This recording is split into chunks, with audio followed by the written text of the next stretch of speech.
बिस्मिल्लाहिर्रहमानिर्रहीम। अस्सलाम वालेकुम व्यूअर्स। उम्मीद है अल्लाह ताला के फ़ज़ल व करम से आप खुश-व-खुर्रम होंगे, खुशबाश होंगे। अल्लाह ताला आपको खुशियाँ जो है वो ढेरों खुशियाँ अता फ़रमाए, आमीन सुम्मा आमीन। के बाद बिस्मिल्लाह किचन ऑफ़िशियल में एक सादा-सी और नई रेसिपी के साथ आपकी खिदमत में दोबारा हाज़िर हो चुकी हूँ। तो व्यूअर्स, आज ये बड़ी एक हेल्दी सी रेसिपी है और बड़ी मज़े की भी है। ये डिश हमारी छोटी-सी, सादा-सी ऑर्गेनिक डिश है हमारी ये माशाल्लाह से। तो ये देखिए, ये छल्लियाँ हैं मेरे पास, इनको ना छल्ली के भुट्टे कहा जाता है। जो इस तरह पर्दे समेत होती है ना, ये पर्दे इनको बोला जाता है, छिलके जो होते हैं ना इसके। तो ये जो है ना, ये ले लेते हैं बाज़ार से, बआसानी मिल जाते हैं आजकल। तो ये ले लें और इनके छिलके उतार दें ऊपर से। और जो बाल हैं इनके बारीक-बारीक से 7 धागे नुमा होते हैं ना, इनको भी आपने रख लेना है, इनको फेंकना नहीं है। ये देखिए, ये सारे चूल्हे पे बिखर चुके हैं, अब मैं उतारती रही हूँ तो। तो इधर मैंने पानी रख दिया है, तकरीबन 5 ग्लास होगा ये पानी। इसको मैंने उबलने के लिए रख दिया था, गरम होने के लिए चूल्हे पे। और जो इसके साथ ये छलियाँ हैं ना, इनके छिलके मैंने उतारे थे, इनको भी एक छिलके की मदद से बाँध के ना, तो ये रख देने हैं साथ इसके पानी के अंदर। और जो धागा नुमा इनके ऊपर जो बाल से होते हैं ना, ये छल्ली के ऊपर, ये भी है, इनको भी ना इसके साथ ही मैंने रख देना है, इस तरह।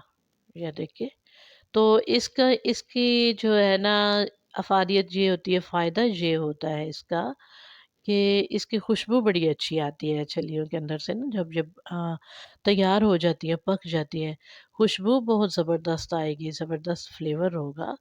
तो इनको साथ ही इनके छलियों के उबालना है और तकरीबन हाफ़ चम्मच के बराबर घी डाल देना है। इसके साथ छली बड़ी नरम सी और बड़ी प्यारी सी जो ना तैयार होगी, सॉफ्ट सी छली हमारी। तो जी, इधर 2 से ढाई टीस्पून हस्बे ज़ायक़ा, हस्बे ज़रूरत नमक डाल देना है इसमें। अगर छलियाँ ज़्यादा सख्त हैं, तो फिर इसमें हाफ़ टी स्पून मीठा सोडा भी ज़रूर शामिल करना है, जिसकी वजह से फिर काफ़ी अच्छे से छली जो है वो जल्दी सॉफ्ट हो जाती है।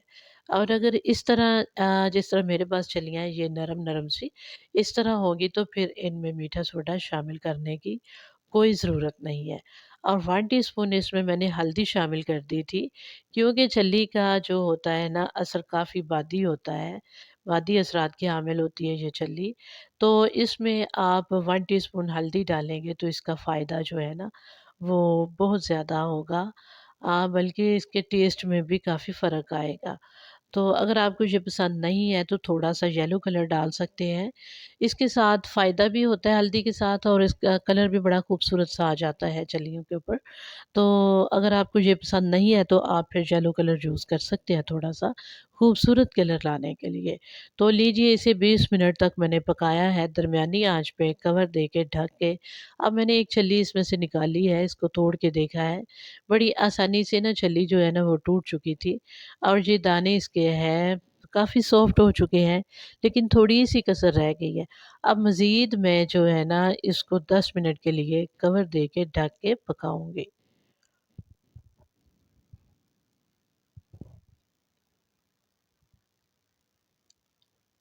जी, तो दोबारा से इसको पकाएँगे हम।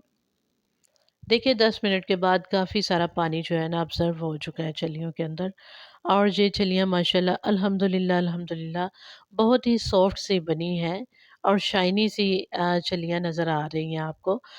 आप देखें कि इसकी वजह क्या है, इसकी वजह ये है कि मैंने जो हाफ़ चम्मच घी डाला था ना उसकी वजह से ये काफ़ी जो है ना शाइनी सी और नरम सी ये छलियाँ हमारी तैयार हुई हैं। अगर घी शामिल नहीं करते तैयार तो पक तो फिर भी जाएँगी ये, सॉफ्ट हो जाएँगी, लेकिन ना इतनी अच्छी सी नहीं बनेंगी।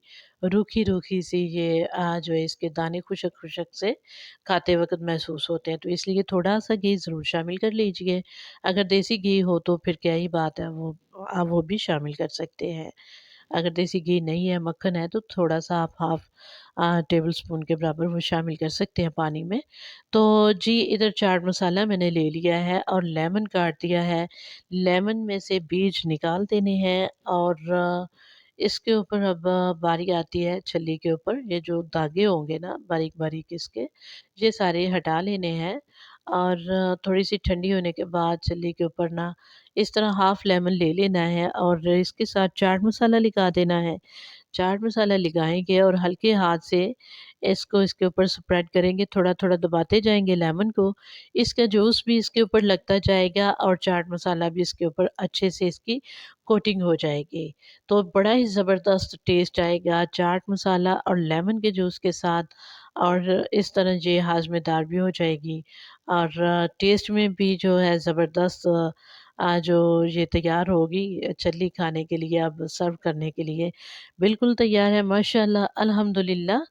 तो लीजिए ये सादा-सी प्यारी-सी रेसिपी है। आप इसे ज़रूर ट्राई कीजिएगा, ये थोड़े दिनों के लिए ही होती है। ये नई-नई जब छल्लियाँ होती हैं ना तैयार होती हैं, बाज़ार में आती हैं तो बड़ी मज़े की लगती हैं। इस तरह बड़ी आसानी से आप घर पे ही तैयार करके इनको तो बच्चों को खिला सकते हैं, खुद खा सकते हैं। अब मैं आपसे इजाज़त चाहूँगी इस खूबसूरत सी प्यारी-सी रेसिपी के साथ ही अल्लाह ताला आपको खुश रखे, शादो-आबाद रखे। मेरे चैनल को इसी तरह सपोर्ट करते रहिएगा, जिस तरह आप मेरा साथ दे रहे हैं, अल्लाह ताला आपका साथ देगा इंशाअल्लाह। तो ये देखिए माशाल्लाह काफ़ी अच्छे से मसाला जो है इसके ऊपर लग चुका है और सर्विंग के लिए हमारी प्यारी सी छलियाँ तैयार हैं। तो अब इजाज़त चाहती हूँ। अल्लाह हाफ़िज़।